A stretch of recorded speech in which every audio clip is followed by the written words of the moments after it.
आदरणीय दर्शकबिन नमस्कार। एमटीभी को यो मिथिला बहसमा यहाँ सबैलाई स्वागत गर्दछु। म प्रेमचन्द्र झा। मिथिला बहस भित्र जहिले पनि हामी यो राष्ट्रमा संघीयतालाई कसरी जगैसम्म बलियो बनाउन सकिन्छ भन्ने विषयवस्तुमा बहस गराउने गरेका छौं र यो विषयवस्तुमा बहस गराउन हामी विभिन्न अतिथिहरू यहाँहरूमाझ लिएरहेका छौं। मिथिला बहसको मुख्य लक्ष्य एमटीभी ले जुन लक्ष्य राखेछ, मिथिला नेपाल टेलिभिजनले नेपालमा चीनको सिमानामा बसोबास गर्ने नेपालीलाई भारतको सिमानामा बसोबास गर्ने नेपालीसँग जोड्ने प्रयत्न, पूर्व मेचीमा बसोबास गर्ने नेपालीलाई पश्चिमको महाकालीको नेपालीसँग जोड्ने प्रयास, यो हाम्रो जबसम्म एक जनता एक भेगको जनतालाई अर्को भेगको जनताको संस्कृति वेशभूषासँग हामी जोड्दैन, भावनात्मक एकीकरण हुन सक्दैन। तसर्थ मिथिला बहसले तपाईहरुलाई गजगजाइरहन्छ यस विषयमा र हामी नयाँ नयाँ अतिथि तपाईहरु माझ ल्याइरहनेछौं। देशमा अहिले धेरैवटा मुद्दाहरू भाइरल भइरहेको छ। एकातिर कोरोनाबाट प्रभावित भएर सरकार लकडाउन घोषणा गरेको अवस्था, अर्कोतिर तपाईको रुकुमको घटनाले देशमा अहिले पनि जातीय विभेद अन्त भए छैन भन्ने देखाइरहेछ भने लिम्पियाधुरा प्रकरण, जो लिम्पियाधुरा नेपालको हो भने त्यसको लागि निशान छाप परिवर्तनको मुद्दा पनि छ। त्यहीसँग जोडिएर सरिता गिरी माथि जुन एउटा एक प्रकारको दोहोरी भइरहेको छ, यो राष्ट्रमा मधेसी र पहाडीको गोलबन्दी गराउने प्रयास खोक्ला राष्ट्रवादले जुन गरिरहेको छ, यही विषयमा हामी बहस गराउनको लागि एकजना चिरपरिचित, जो सामाजिक सञ्जाल मात्रै हैन नेपालको राष्ट्रिय मिडियाहरूमा पनि एउटा ठाउँ ओगट्न सफल हुनुभएछ, बडा क्रान्तिकारी रूपले बोल्नुहुन्छ। उहाँ सधैँ उहाँको कुरा सुन्न जनता, नेपालको आम जनता सुन्न रुचाउने व्यक्तित्वलाई आज हामी निम्ति आएको छौं। ती व्यक्तित्व हुन् आङ्काजी शेर्पा, जो जनता समाजवादी पार्टी, जो भर्खर एकीकरण भएछ दुईटा, समाजवादी पार्टी र राजपा, त्यसको केन्द्रीय सदस्य हुनुहुन्छ। उहाँलाई हामी आफ्नो स्टुडियोमा निम्ति आएका छौं। सबभन्दा पहिले उहाँलाई हामी स्वागत गर्न चाहन्छौँ स्टुडियोमा। स्वागत छ आङ्काजी। एकदम हजुर, धन्यवाद। कस्तो छ एकीकरण भयो, कतिको खुसी हुनुहुन्छ? के अब अगाडि लक्ष्य के राखेर यो एकीकरण भयो होला जस्तो? निश्चित रूपमा यो एकीकरणले आम नेपाली जनताको एउटा आकांक्षालाई हामीले सम्बोधन गरेका छौं र यो एकीकरणबाट खाली हामी एकीकृत पार्टीका सदस्यहरू मात्रै नभएर यो राज्य सत्ताबाट उत्पीडित सम्पूर्ण जाति वर्ग क्षेत्रलिङ्ग एकदम जने उत्साहित छन् र हाम्रो मूल उद्देश्य भनेको अब यो देशमा विद्यमान यो देश लुटी खाने, जनतालाई ठगी खाने, यो देशको जने राज्य सत्ता शासन सत्ता परिवर्तन हुँदा पनि शासक परिवर्तन नहुने यो पुरानो राजनीतिक पार्टीलाई विदाय गर्दै एउटा नयाँ शक्ति र एउटा नयाँ शासक जन्माउने यो पार्टी एउटा वैकल्पिक पार्टीको रूपमा आउनेछ। शेर्पाजी, विगतमा यो पार्टी क्षेत्रीय पार्टीको रूपमा पनि थियो, राजपा भनौं या त्यति बेलाको तत्कालीन अवस्थामा मधेसी जनअधिकार फोरम भनौं, त्यहाँबाट हुँदै समाजवादी पार्टी, जहाँ आदिवासीहरू पनि तपाईहरु जोडिनु भयो मधेसीसँग। त्यस्तै गरेर नयाँ शक्ति जो आउनु भयो थियो, समृद्धिको एउटा लक्ष्य लिएर बाबुरामजीसँग जोड्नु भयो, अब राजपासँग जोड्नु भएछ। यो के अब यो क्षेत्रीय पार्टीबाट हामी राष्ट्र पार्टी भयौं भन्ने घोषणा भएको? यो पहिला नै यो तीनटै पार्टी राष्ट्रिय पार्टी थिए। अब यसलाई मानिसको अगाडि दिग्भ्रमित बनाउन कसैले चाहिँ क्षेत्रीय पार्टी बन्यो हैन, तर यो अशोक राईको पार्टीलाई जनजाति पार्टी, उपेन्द्रजीले खोलेको मधेसका पार्टी, अनि बाबुरामजीले खोलेको अर्कै पार्टी भन्न थालेको खसारेको पार्टी एउटा एक प्रकारको चाहिँ खसाल्ने काम भएको हैन। त्यसकारणले अब समष्टिगत रूपमा यो पार्टी एउटा राष्ट्रिय पार्टी हो र यो पार्टी नेपालको सामाजिक बनावट जस्तै समाज हाम्रो समावेशी छ, समावेशीलाई नै टेकेर यो पार्टी बनेको छ। यो पार्टीमा खस आर्यको उपस्थिति छ, यो पार्टीमा मधेसीको उपस्थिति छ, थारूहरू छन्, यो पार्टीमा आदिवासी जनजातिहरू छन्, यो पार्टीमा दलित मुस्लिमहरू छन्, यो पार्टीमा महिलाहरू पनि छन्। त्यसकारणले राज्यको संरचनामा टेकेर बनेको पार्टी यो हो र यो पार्टी चीनमा पनि जन्मेको होइन, यो पार्टी इन्डियामा पनि जन्मेको होइन। कम्युनिस्ट पार्टी र काङ्ग्रेस भारतमा जन्मेको, यो पार्टी नितान्त नेपालको माटोमा टेकेर नेपालमा जन्मेको पार्टी हो। अनि यो तपाईहरूको समाजवादी पार्टी राष्ट्र पार्टीको रूपमा आइसकेछ, विगतमा पनि नयाँ शक्तिसँग जोडेपछि एउटा मेसेज तपाईहरूले दिनुभयो। हजुर, त्यो मेसेजलाई फेरि यो जो आफूलाई क्षेत्रीय पार्टीको रूपमा भन्न रुचाउने मधेसीको पार्टी हो भने राजपासँग एकीकरणको के त्यहाँ सन्दर्भ आयो वा के यसको विशेषता हुन्छ त्यहाँ एकीकरणले? निश्चित रूपमा एकीकरणको पहिलो काम त नेपाल सरकारले भर्खर जन्मिनेका आँटेका पार्टीहरूको घाँटी निबोड्ने गरेर निर्वाचनमा एउटा मिनिमम थ्रेसहोल्डको कुरा आयो। थ्रेसहोल्ड भइसकेपछि अब जसले थ्रेसहोल्ड क्रस गर्न नसक्ने अवस्थाका ससाना पार्टीहरूको बिचमा एउटा चाहिँ मर्ज हुने काम पनि भयो। यद्यपि तत्कालीन जनता के समाजवादी पार्टी नेपाल, नयाँ शक्ति र राष्ट्रिय जनता पार्टीको बिचमा चाहिँ मुद्दामा हाम्रो बिचमा कुनै दुविमति थिएन। पार्टी एकीकरण भनेको अनुहार मिल्दैमा अथवा नमिल्दैमा हुने कुरा पनि होइन। पार्टी एकीकरणको मूल आधार भनेको हाम्रा मुद्दाहरू कतिजना मिल्छन् भन्ने कुरामा तिनैवटा पार्टीको, तत्कालीन नयाँ शक्ति, तत्कालीन समाजवादी पार्टी र तत्कालीन जाने के अरे राष्ट्रिय राजापा, तिनटैको जाने मुद्दा संघीयता, धर्मनिरपेक्ष, गणतन्त्र, समानुपातिक, समावेशी र बहुभाषिक राज्य स्थापनामा मुद्दा मिलिसकेपछि हामी एकीकृत भएका छौँ।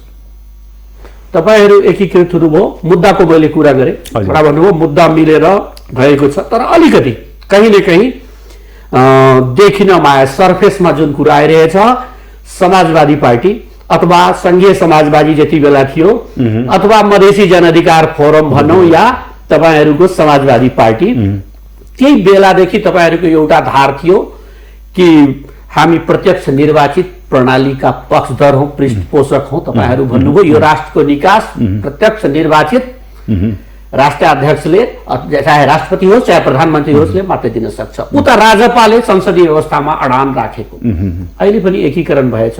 यो मुद्दामा कहीँ न कहीँ पृथकता देखिएको छ, कसरी समाधान गर्नु? एकदम सही कुरा। हाम्रो बिचमा पार्टी एकीकरण हुँदाखेरि जुन जुन मुद्दामा हाम्रो साझा अवधारणा भन्यो त्यो हाम्रो पार्टीको घोषणापत्रमा प्रवेश पाइसकेको छ। जुन जुन मुद्दामा हाम्रो अलिक फरक विचारहरू छन् तीलाई चाहिँ महाधिवेशनसम्म लगेर महाधिवेशनबाट त्यसको निकास खोज्ने भन्ने कुरा हामीले राखेका छौँ। र अनि त्यसो त अब हामीले भन्यौँ कि यो नेपालमा कमसेकम प्रत्यक्ष निर्वाचित राष्ट्रपति आयो भने जुन प्रकारको सरकारमा आएर भ्रष्टाचार गर्ने एउटा जुन पद्धति छ, राजनीतिक पद्धति, त्यसको अन्त हुन्छ भन्ने हाम्रो मान्यता हो। र प्रत्यक्ष निर्वाचित राष्ट्रपति भइसकेपछि उसले आफूलाई आफ्नो शासन पद्धतिलाई सही ढङ्गले जनताको सेवकको रूपमा काम गर्नको लागि आफूलाई चाहिने विद्वत वर्ग लिएर जसले उसले सरकार गठन गर्छ। जनताको भोटबाट निर्वाचित माननीयहरूले चाहिँ देशको कानुन, आवश्यक कानुनहरू, विधेयकहरू चाहिँ निर्माण गर्ने व्यवस्थापिकाभित्र। अब यहाँ के हो भन्दाखेरि जनताले पठाएर चाहिँ कानुन बनाउनुको लागि पठाउने हैन, अनि ऊ माननीय भएर मन्त्री हुने भएपछि उसले चाहिँ माननीय जित्नलाई चाहिँ करोडौँ खर्च गर्ने, मन्त्री भएपछि त्यो चाहिँ असुल्नको लागि करोडौँको भ्रष्टाचार गर्ने। विगतको इतिहास जुन देखिएको छ प्रधानमन्त्री बन्नको लागि विदेशको जुन चलखेल हुन्छ त्यो समाप्त। अर्को कुरा के हो भन्दाखेरि केपी ओली अहिले चाहिँ झापा जिल्लाबाट एउटा निर्वाचन क्षेत्रको 45,000 मतले जितेको केपी ओली हो। अनि केपी ओली 45,000 मतले जितेर आएको मान्छे अनि पार्टीभित्र पनि उही पैसाको चलखेल गरेर नै संसद दलको नेता हुने। अनि मैले 45,000 जनताले निर्वाचित मान्छे 3 करोड नेपाली जनताले आफ्नो प्रधानमन्त्री बन्न रुचाउनु पनि त पर्यो नि, हैन? ओनरसिप भएन मैले भनेको यो देशको प्रधान। त्यही त्यो ओनरसिपको लागि पनि जनता, आम 3 करोड नेपाली जनता अथवा मतदान योग्य जनताले त्यो मत प्रयोग गर्ने। त्यसले दुईटै कुरा हो, जनताले आफ्नो के अरे राष्ट्र अध्यक्षलाई अथवा त्यो प्रधानमन्त्रीलाई अथवा राष्ट्रपतिलाई आफ्नो ओनरसिप भोट पनि दिन पाउने भयो। त्यो एउटा सामान्य एउटा सानो निर्वाचन क्षेत्र जित्दैमा यो देशको प्रधानमन्त्री त्यो व्यवस्था पनि त्यो ठिक होइन। र अर्को कुरा चाहिँ के हो भन्दाखेरि एउटा सन्तुलन हुन्छ। यता जनताले निर्वाचित जुन माननीयहरू छन् संसदमा बसेर आवश्यक कानुनहरू, विधेयकहरू चाहिँ परिमार्जन गर्दै जाने, त्यसले सरकारको गतिविधिलाई चाहिँ एक प्रकारको चाहिँ चेक एन्ड ब्यालेन्स पनि गर्छ, नियन्त्रण गर्ने काम, हैन? त्यो काम गर्छ, आलोचना गर्ने काम त्यसले गर्छ। अनि यता चाहिँ राष्ट्रपतिले चाहिँ के गर्छ भन्दाखेरि आफ्नो चाहिँ विद्वत टेक्नोक्राट्सहरू लिएर यो देशको जुन विकासको बारेमा पूर्व ज्ञान भएको जुन विद्वत वर्गहरू लिएर यो सङ्गठन अगाडि बढाउँछ अथवा यो देश चलाउँछ। त्यसपछि हामीले आज के भन्यौँ भन्दाखेरि यो पार्टीगत चाहिँ व्यवस्था चाहिँ सङ्घीय व्यवस्था सङ्घमा ठिकै छ, प्रदेशमा ठिक छ, तर वडा र गाविसमा चाहिँ हामीले यो दलीय प्रतिस्पर्धा पनि नगरौँ। किनभने त्यो भनेको किन भन्दाखेरि आम नेपाली जनतालाई देशको सेवा प्रदान गर्ने, सरकारबाट प्राप्त हुने सम्पूर्ण सेवा, त्यो प्रादेशिक सरकारबाट त्यो जुन माथि जुन सङ्घीय सरकारबाट प्राप्त हुने सम्पूर्ण सेवा आम नेपाली जनताको घर झोपडीमा चाहिँ डेलिभरी गर्ने त्यो चाहिँ एजेन्सी हो, डे टु डे एजेन्सी हो। त्यो मान्छे चाहिँ दलीय रूपमा चाहिँ मान्छेले हेरेर थाल्यो भने त्यसको चाहिँ प्रभावकारिता कम हुन्छन्। त्यस कारण सबैको सर्वमान्य नेता हुनुको लागि निर्दलीय व्यक्ति प्रतिस्पर्धा गर्ने। यसमा अलिकति मैले जोडेँ, त्यहीमा मैले जान्न चाहेको र आम जनताले हाम्रो दर्शकवृन्दले यसमा जान्न चाहनुभएछ आङकाजी शेर्पासँग यस विषयमा तपाईँ बढी यसमा दखल पनि राख्नुहुन्छ। एउटा पक्ष तपाईँहरूको जो समाजवादी पार्टीको अडान प्रत्यक्ष निर्वाचित यो जनता पार्टी अथवा राजपा भनौँ, राजपाको अडान संसदीय व्यवस्था जहाँ चलखेल भइरहेको हुन्छ, संसदीय व्यवस्थाको पनि केही विशेषता होला। यो दुईटालाई कसरी अब सामञ्जस्य गरेर जानुहुन्छ? छोटो अब मैले अहिले भने हाम्रो बिचमा सहमति भएको कुराहरू विधान र उसमा के अरे घोषणापत्रमा हाम्रो लिपिबद्ध भइसक्यो।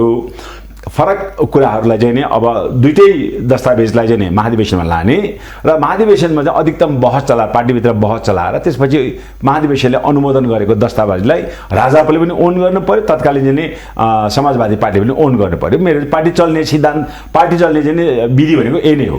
फरक विचारहरू व्यक्तिहरूको बिचमा फरक विचार हुन्छन्, नेताहरूको बिचमा फरक विचार हुन्छन्, ती फरक विचारलाई माझेर एउटा एकीकृत विचार ल्याउने ठाउँ भनेको महाधिवेशन नै हो। यसको समाधान हुन्छ, त्यहाँसम्म चाहिँ लाने हाम्रो सोच छ। अब यदि संसदीय व्यवस्था बहुमतले स्वीकार गरियो भने तपाईँहरू स्वीकार गर्नु आपत्ति भएन। बहुमत प्रजातन्त्रमा बहुमतको चाहिँ के अरे निर्णय लागू हुन्छ र अल्पमतको चाहिँ के अरे सम्मान गरिन्छ, पछिको लागि त्यो राखिन्छ, ठाउँ रहियो। एकदम त्यही हो। अब यसमा अलिकति तपाईँहरू अब राष्ट्र पार्टी भइसक्नुभयो, मान्न सक्छ आम जनताले पनि यो कुरा बुझेका छन्। अब जनता समाजवादी पार्टी राष्ट्र पार्टी हो। हजुर, अलिकति राष्ट्रवादी छौँ भन्नको लागि नेपालमा हुन त टोपी लगायो, दौरा सुरुवाल लगायो भने मात्रै राष्ट्रवादी भनिन्छ। पार्टी राष्ट्रवादी भयो भने त्यो देखिनको लागि अब हिमाल, पहाड, तराई यो सबै भूभागलाई तपाईँहरू जोड्नु भएछ। के लाग्छ यहाँलाई भूभागलाई जोड्ने कुरा भनिराख्दा तपाईँले अहिले भर्खरै तपाईँहरू 53 सदस्यीय भन्नुभएछ, 51 जनाको नाउँ घोषणा गरिसक्नु भएछ। पदाधिकारीको अनुहार देखाउन हिमालमा पुग्ने अनुहार त्यहाँ छ, समानुपातिक छ त्यहाँनिर होइन? ठिक छ। अब के अरे नीति सिद्धान्तमा हाम्रो सहमति भइसक्यो। अब चाहिँ नेताहरू सब हाम्रा अनुभवी छन्। देशका चाहिँ शासन सत्तामा प्रधानमन्त्री भएका मन्त्री भएका नेताहरू छन्। यस्ता अनुभवी नेताहरू छन् जसको चाहिँ अनुभव पार्टीको लागि असाध्यै महत्त्वपूर्ण योगदान हुनेछन्। ती नेताहरू कुनै पनि कार्यलाई ती नेताहरू जिम्मेवारीविहीन नहोस् भन्ने चाहिँ हामी आम कार्यकर्ताको चाहिँ भावना हो। त्यस कारणले चाहिँ नेताहरूलाई एउटा सामूहिक नेतृत्व पद्धतिमा कुनै व्यक्तिको चाहिँ एउटा जस्तै काङ्ग्रेस एमालेमा चलेको जस्तै अध्यक्षको एकात्मक जाने हैकमवादमा जाने चल्ने पार्टी होइन, सामूहिक नेतृत्वमा चल्ने पार्टी हो। त्यस कारणले सामूहिक नेतृत्वमा जाँदाखेरि नेतृत्व व्यवस्थापन अलिकति चाहिँ हामीलाई चाहिँ समय लाग्न सक्छ, तर हामी त्यसको पनि निकास पाउँछौँ। र त्यसमा अघि तपाईँले भने जस्तै क्षेत्रीयगत रूपमा हिमाल, पहाड, तराईको पनि त्यो समावेश हुन्छ। समुदायगत रूपमा चाहिँ के अरे आदिवासी, समुदायगत रूपमा चाहिँ मधेसी पहिचानको आधारमा पनि राखिन्छ। के अरे चाहिँ महिला, दलित, मुस्लिम यो सबै चाहिँ मैले अघि नै भने नेपाली समाज तपाईँले चाहिँ त्यो दार्चुलामा हेर्नुहोस्। अलिकति म आङकाजी शेर्पा जो प्रश्नवक्ता नेता हुनुहुन्छ उहाँसँग प्रश्न रूपले यसमा जान्न चाहन्छु र आम जनता पनि यस विषयमा जान्न चाहन्छन्। हाम्रो दर्शकवृन्दको पनि बडा जिज्ञासा। लड्ने बेला आङकाजी शेर्पा ठिक छन्, अब पदाधिकारीको जब कुरा आएछ जो अनुहार मुखौटा त प्रस्तुत गर्ने मुखौटा हो, त्यहाँनिर के हिमाल भेकमा बसोबास गर्ने त्यहाँका नेताहरू के सक्षम छैनन् पदाधिकारी बन्न कि के भएर पार्टीले यसले छोड्दैन? अब यो तपाईँ किन हतारे? त्यो पार्टीमा भएका नेताहरू यदि पदकै पछाडि बस्दो हो त उनीहरूले आफ्नो पार्टी नछोडेर डाक्टर बाबुराम भट्टराई माओवादीमै, अशोक राई एमालेमै अनि हाम्रो उपेन्द्र यादवजी पनि माओवादीमा बसेको भए यो देशको राष्ट्रपति प्रधानमन्त्री राख्ने हैसियत राख्दछ। तर त्यो पार्टीमा बसेर उसको चाहिँ राजनीतिक स्वार्थ त सिद्ध हुने भयो, उत्पीडित जाति समुदायको मुक्ति सम्भव भएन भनेर त्यो मुद्दालाई सम्बोधन गर्नका लागि आफ्ना सम्पूर्ण राजनीतिक अवस्था र स्वार्थलाई त्यागेर आएका मान्छे हुन्। त्यसकारणले हाम्रो पार्टीभित्र साँच्चै भन्नु जसरी अरू पार्टीको अरू दलहरूभित्र काङ्ग्रेस एमाले र माओवादीभित्र चाहिँ एउटा पदको चाहिँ कारण त्यहाँ विभिन्न किसिमको गुटबन्दी छ नि, त्यो गन्ध चाहिँ हाम्रो पार्टीमा अहिलेसम्म आएको छ। अहिले पनि सरखेसमा देखिएको विवादको मैले अलिकति बाहिर जुन आइरहेछ सोसल मिडियामा आएछ, विगतमा अरू नाउँहरू पनि जोडिएको थिए, तर अनिल झा त्यहीको अध्यक्ष मण्डलको सदस्य, त्यस्तै गरेर राजकिशोरजी असन्तुष्ट हुनुहुन्छ हाम्रो कोटा पाएन भने, कि व्यक्तिगत कोटाले यो पार्टीको मुखोटा बनाउँदै हुनुहुन्छ कि वास्तवमा तपाईँहरू समावेशी जो भन्नुहुन्छ त्यो बनाउने पार्टीको जमर्को छ र तपाईँहरू विश्वस्त हुनुहुन्छ त्यो? अब मैले भने पार्टीमा अब एक त एउटै पार्टी जो चाहिँ सदियौँदेखि एउटै पार्टी सङ्गठनमा आएको बिचमा त असन्तुष्टका चाहिँ झुन्डा त तपाईँले कम्युनिस्ट पार्टीमा देख्नुभएको छ, काङ्ग्रेस पार्टीमा देख्नुभएको छ। हाम्रो पार्टी त विभिन्न पार्टीको समीकरण भइसकेको हो। हामीले एक अर्काको क्षमताहरूको बारेमा, उसको पृष्ठभूमिको बारेमा अध्ययन अनुसन्धान गर्न पनि बाँकी छ। त्यही कारण हाम्रो बिचमा पार्टी एकीकरण भए तापनि अहिले मैले भने नि त्यो क्षमताको आधारमा सबै नेताहरूको व्यवस्थापन गर्न गाह्रो होला। त्यो व्यवस्थापनको अलिकति समय ढिलो हुँदाखेरि केही नेताहरूमा केही कार्यकर्तामा असन्तुष्ट आउनु म त्यसलाई अस्वाभाविक मान्दैन। यद्यपि हामी त्यसलाई व्यवस्थापन गर्छौँ। अङ्कजी शेर्पाजी, यसलाई यसरी जोड्न सक्छौँ, काङ्ग्रेस एमाले पनि भन्छ शिक्षाको विकास मधेसमा भएको छैन, हिमालमा भएको छैन, त्यही कारणले हाम्रो पार्टीभित्रको प्रतिनिधित्व यसरी देखिएको हो। अल्प प्रतिनिधित्व जुन छ समावेशताको नाउँमा एकजनालाई राखिदिने, कहीँ तपाईँको पार्टीभित्र हिमाल भेगको एकजनालाई पनि प्रतिनिधित्व दिएको छैन। समाजवादी पार्टीले त मधेसीलाई अल्पमतमा पहिले पनि पारिसकेको थियो। एउटै भूभागका बढी प्रतिनिधित्व त्यहाँ अनुहारहरू देखिए, अब अलिकति सुकिला मुकिला अनुहार भएर होला, के कारणले त्यो छुटेको हो? आम जनता यस विषयमा जान्न चाहन्छ। यदि जानेर छोडिएको हो भने कसरी समावेशी हुनुहुन्छ? आम नेपाली जनतालाई म आज यो के अरे एमटिभीको मार्फत भन्न चाहन्छु कि हाम्रो पार्टीको एउटा मूल राजनीतिक सिद्धान्त भनेको जस्तो समाज छ पार्टीको चाहिँ बनावट र सङ्गठन समानुपातिक आधारमै हुनुपर्छ, होइन समावेशिताको आधारमै हुनुपर्छ। समानुपातिकमा हिजो राजा महेन्द्रले जस्तो चाहिँ नि विश्वकर्माको लागि एउटा हिरालाल विश्वकर्मा ल्याउने, अनि त्यहाँ जनजातिको लागि एउटा बालराम गति मगर ल्याउने अथवा बुद्धिमान तामाङ ल्याउने र उनीहरूलाई चाहिँ उनीहरूमाथि दमन गर्नको लागि प्रयोग गर्ने साधनको रूपमा हामीले त्यो काम हामी गर्दैनौँ। अघि हामीले भन्यौँ हामी समाजको परिवर्तन जब समाजको चाहिँ सङ्गठनमा परिवर्तन रहन्छ न समाज परिवर्तन। अहिले जुन मुखौटा देखाइएको छ त्यो अलिकति सुधार हुन्छ भन्न मिल्ने। सुन्नुहोस्, भोलि तपाईँको हाम्रो पार्टीको जब पदाधिकारीको चाहिँ भनौँ न नामावली त्यहाँ घोषणा हुन्छन्, अहिले पनि तपाईँ भन्नुहोस् न कम्युनिस्ट पार्टीका 1 नम्बरदेखि 20 नम्बरको नेता लिनुहोस्, न त्यहाँ मधेसका अनुहार पाउँछन्, न जनजाति पाउँछन्, न दलित शिल्पी पाउनुहुन्छ। त्यो त चाहिँ उही के अरे दाउरा सुरुवाल टोपी र जनादारी भन्दा अरू त त्यहाँ त पाउनुहुन्न। काङ्ग्रेसको हालत त्यही छ, होइन? त्यस कारणले हामीलाई आन्दोलनमा प्रयोग गर्ने अनि राज्य सत्तामा पुगेपछि मैले पटक पटक भन्ने गरेको छु कि नेपालमा पटक पटक राजनीतिक व्यवस्था र राजनीतिक के अरे व्यवस्था परिवर्तनका लागि आन्दोलन भयो, तर त्यो आन्दोलनले एउटा काम के गर्न सकेन भन्दाखेरि नेपालको विशिष्ट सामाजिक संरचना अथवा नेपालको उत्पीडित राष्ट्रियताको चाहिँ मुक्तिको कल्पना कहिले पनि गरेन। अब अहिले हाम्रो पार्टीको रणनीतिक तयारी के हो भन्दाखेरि व्यवस्था परिवर्तनसँगै शासक परिवर्तन पनि हुनुपर्छ। अब हाम्रो पूर्व प्रधानमन्त्री डाक्टर बाबुराम भट्टराईले भन्नुभयो हिजो राणा कालमा पनि त्यही 52 प्रधानमन्त्री, पञ्चायतमा त्यही 52 प्रधानमन्त्री, बौद्धमा त्यही 52 प्रधानमन्त्री, गणतन्त्रमा त्यही 52 प्रधानमन्त्री हुने, के यहाँका जनजाति र मधेसीमा चाहिँ प्रधानमन्त्री हुने योग्यता छैन? यो प्रश्न उहाँले उठाउनु भयो। अब एकचोटि प्रधानमन्त्री भएको मान्छे घरिघरि प्रधानमन्त्री हुनु पर्दैन। अब विभिन्न मुक्ति सवालमा एउटा चाहिँ यो नेपाल सबै जातिको फुलबारी हुन् भन्नका खातिर पनि कमसेकम अबको प्रधानमन्त्री मधेसी जनजातिबाट हुनुपर्छ अथवा दलितबाट हुनुपर्छ अथवा होइन भने महिला हुनुपर्छ भन्ने कुरामा त उहाँले स्पष्ट धेरै सार्वजनिक उसमा राखिसक्नु भयो नि त। त्यस कारण हाम्रो पार्टी राष्ट्रिय मुक्तिको सवाल तपाईँले म उदाहरण दिन चाहन्छु। अहिले भर्खरै अमेरिका जस्तो प्रजातान्त्रिक मुलुकमा एउटा अश्वेत नागरिकमाथि त्यहाँको प्रहरीको जुन बर्बरतापूर्ण दमन, जर्ज फ्लोइडको जुन मृत्यु भयो, अहिले अमेरिकामा जस्तो प्रजातान्त्रिक मुलुकमा पनि राष्ट्रिय मुक्तिको आन्दोलन बाँकी रहेछ। अझै पनि त्यहाँ चाहिँ अश्वेत नागरिकहरूको चाहिँ मुक्ति भएको रहेनछ। अझै राज्यबाट दमन हुन्छ। त्यो दमनको विरुद्धमा अहिले अमेरिकाको शक्तिशाली चाहिँ डोनाल्ड ट्रम्प अन्त भएको छैन, त्यहाँ सेना परिचालन गर्ने अवस्था छ। यहाँ नेपालमा पनि त्यही हालत देख्यो। यहाँ चाहिँ रुकुमले त्यत्रो चाहिँ दलितहरूको नरसंहार गर्ने राज्य सत्ता विरुद्ध कमसेकम अलि केपी ओली रुकुम घटनातिर हामी प्रवेश गर्छौँ। केपी ओली यसलाई टुङ्ग्यौँ हामी। पार्टी एकीकरणमा एउटा त्रुटि त भएको छ, कहीँ न कहीँ सबै क्षेत्रको जुन अनुहार त्यहाँ देख्नु पर्थ्यो पदाधिकारीभित्र त्यो देखिएको छैन र आगामी दिनमा पार्टीले गर्छ। एकदमै स्वस्थ रहनुमा हुन्छ। ल धन्यवाद। पार्टीले तपाईहरूलाई सम्बोधन गर्छ, सबै क्षेत्रलाई सम्बोधन गर्छ, त्यहाँ समानुपातिक प्रतिनिधित्वको कुरा छ। दुवै पक्षले आफ्नो आफ्नो तर्फबाट, जस्तै राजपाले पनि अलिकति पहाडमा पनि हिमालमा पनि हाम्रा नेता छन् भनेर देखाउने प्रयास गर्छ आउँदो दिनमा, र यताबाट पनि समाजवादी पार्टी पनि एकदम समावेशी गर्छ। हिमालमा पनि जो नेता छन् सबल छन्, सक्षम छन्, हामी सक्षम बनाउँछौँ भने प्रतिबद्धता राख्नुहुन्छ। धन्यवाद। अलिकति अब प्रवेश गरौँ यो राष्ट्रियले अर्को मुद्दा जो हट मुद्दा छ, कोरोना विश्वव्यापी रूपले पेन्डेमिकको रूपमा फैलियो, त्योबाट निकासको लागि बच्नको लागि विभिन्न देशले, जो सक्षम देश थियो, जो प्रतिस्पर्धामा थियो म 1 नम्बर 2 नम्बर राष्ट्र बन्छु, चाइना जस्ता अथवा अमेरिका जस्ता विश्वका शक्तिशाली राष्ट्रहरू, उनीहरू लकडाउन गरे।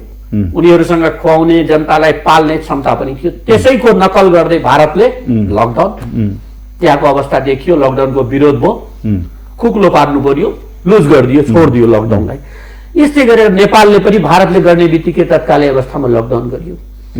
यो सरकारले जुन लकडाउनलाई एउटा औषधिको रूपमा ल्यायो, भ्याक्सिन आविष्कार गर्नुभन्दा त्यो लकडाउन नै सबभन्दा ठुलो औषधि हो भनेर जुन ल्यायो, यो लडाईँमा, कोरोनासँगको लडाईँमा यो सरकार कतिको सफल भयो जस्तो यहाँलाई लाग्छ?